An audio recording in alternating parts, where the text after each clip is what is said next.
Assalamualaikum warahmatullahi wabarakatuh. Selamat pagi, kami dari kelompok 13 akan mempresentasikan materi terkait perubahan akuntansi dan analisis kesehatan pada mata kuliah Praktik Akuntansi Keuangan 1. Yang beranggotakan saya sendiri, Rizka Nisti Aji, kemudian rekan saya, Mega Rahmawati Internisti. Perubahan akuntansi ini meliputi yang pertama yaitu perubahan kebijakan akuntansi atau change in accounting policy. Perubahan kebijakan akuntansi ini mencakup perubahan dari satu kebijakan akuntansi yang diterima ke kebijakan yang lain. Misalnya seperti perusahaan dapat mengubah dasar penetapan harga persediaan dari metode rata-rata ke FIFO. Selanjutnya, ada 3 kemungkinan pendekatan untuk melaporkan perubahan kebijakan akuntansi ini. Yang pertama, ada melaporkan perubahan saat ini atau kumulatif efek. Kemudian yang kedua, ada pelaporan perubahan secara retrospektif atau retrospective application. Kemudian yang terakhir, ada melaporkan perubahan secara prospektif di masa depan. Selanjutnya, apa sih penerapan yang disukai profesi akuntansi? IASB ini menjawab perusahaan biasanya menggunakan pendekatan retrospektif. Kenapa? Karena pendekatan ini menyediakan informasi yang lebih berguna bagi pengguna laporan keuangan daripada pendekatan dampak kumulatif atau pendekatan prospektif.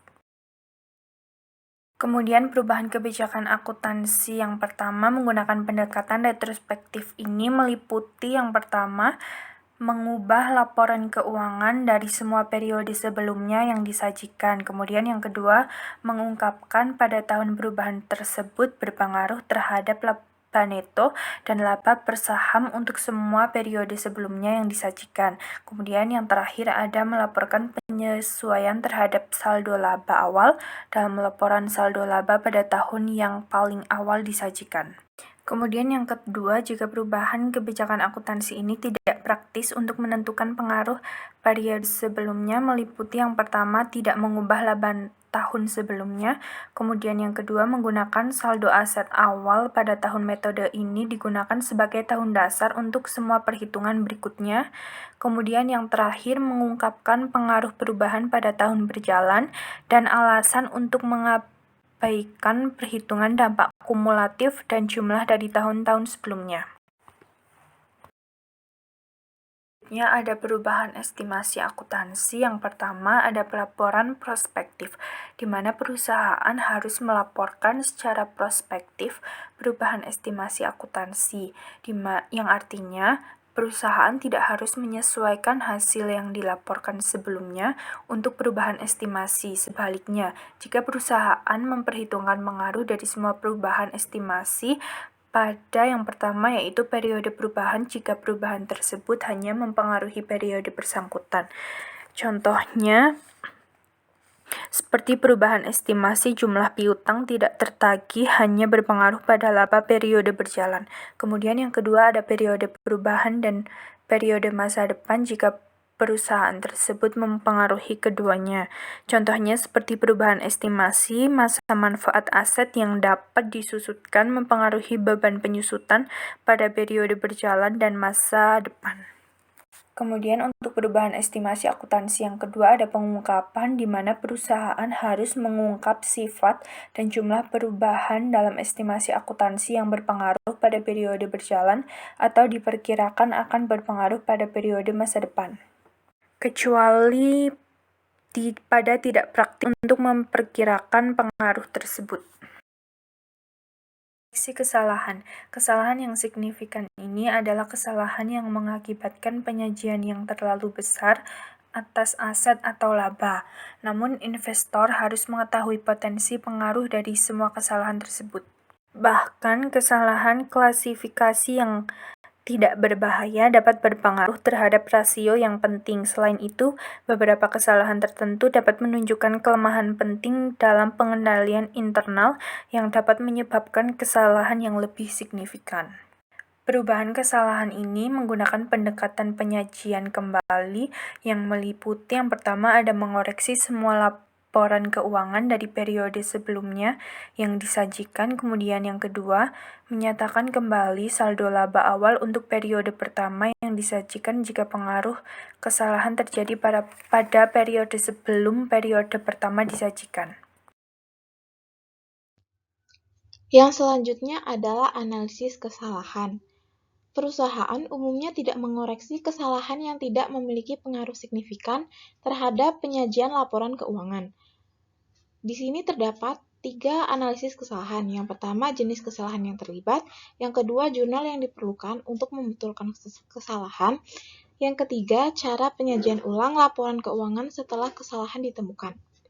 Perusahaan memperlakukan kesalahan sebagai penyesuaian periode sebelumnya dan melaporkan pada tahun berjalan sebagai penyesuaian terhadap saldo laba awal. Kesalahan laporan posisi keuangan.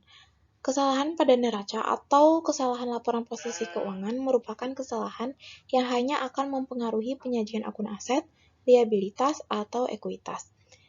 Contohnya pada kesalahan ini adalah klasifikasi piutang jangka pendek sebagai bagian dari bagian investasi, kemudian klasifikasi wesel bayar sebagai utang usaha, dan klasifikasi aset tetap sebagai persediaan. Reklasifikasi atas pos-pos tersebut ke posisi yang benar diperlukan apabila ditemukan kesalahan. Jika laporan komparatif, maka laporan posisi keuangan pada tahun kesalahan dinyatakan akan kembali benar. Yang selanjutnya yaitu kesalahan laporan laba rugi. Kesalahan ini hanya akan mempengaruhi penyajian akun-akun nominal dalam laba rugi. Kesalahan laba rugi melibatkan klasifikasi pendapatan atau beban yang tidak tepat.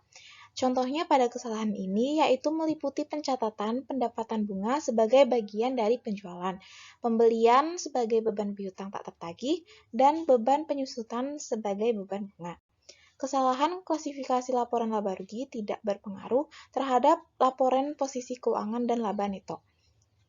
Dan jika laporan komparatif, maka laporan laba rugi untuk tahun kesalahan itu akan dinyatakan kembali dengan benar. Untuk selanjutnya yaitu kesalahan laporan posisi keuangan dan laporan laba rugi. Kesalahan jenis ini mempengaruhi baik laporan posisi keuangan maupun laporan laba rugi dan diklasifikasikan dengan satu dari dua cara yaitu penyeimbang dan non-penyeimbang. Yang pertama, kesalahan penyeimbang adalah penentuan pembukuan untuk periode di mana kesalahan ditemukan.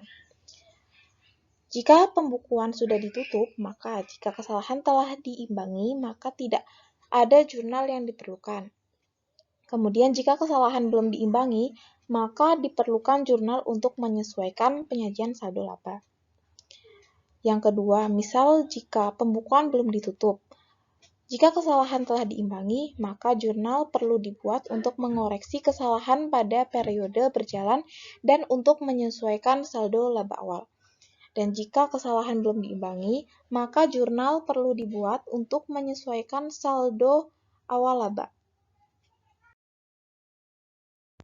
Kemudian untuk kesalahan non-penyeimbang, di mana di sini didefinisikan adalah kesalahan yang akan diimbangi atau dikoreksi selama 2 periode. Kesalahan non-penyeimbang adalah kesalahan yang memerlukan lebih dari 2 periode untuk mengoreksinya. Jurnal untuk kesalahan non-penyeimbang lebih kompleks. Perusahaan harus membuat jurnal koreksi meskipun perusahaan telah menutup pembukuannya. Sekian presentasi dari kelompok kami. Apabila dalam penyampaian materi, kelompok kami masih terdapat kesalahan maupun kekurangan, kami mohon maaf. Terima kasih atas perhatiannya. Wassalamualaikum warahmatullahi wabarakatuh.